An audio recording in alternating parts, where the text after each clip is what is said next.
வடலூரில் நாம் தமிழர் கட்சி சார்பில் நடைபெற இருந்த ஆர்ப்பாட்டத்திற்கு அனுமதி மறுத்த நிலையில் கரூர் மாவட்ட நாம் தமிழர் கட்சி நிர்வாகிகள் கைது. வடலூரில் வள்ளலார் கோவிலில் கட்டுமான பணிகள் நடைபெற்று வருகிறது.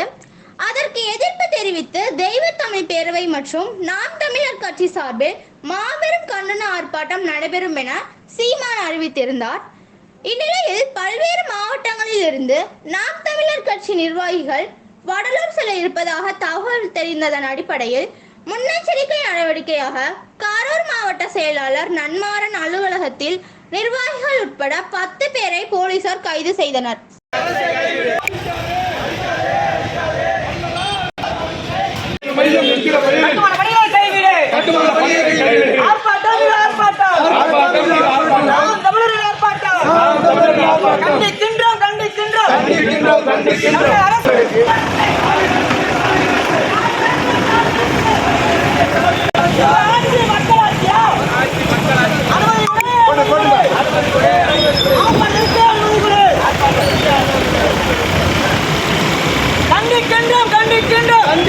கண்டிக்கின்றோம்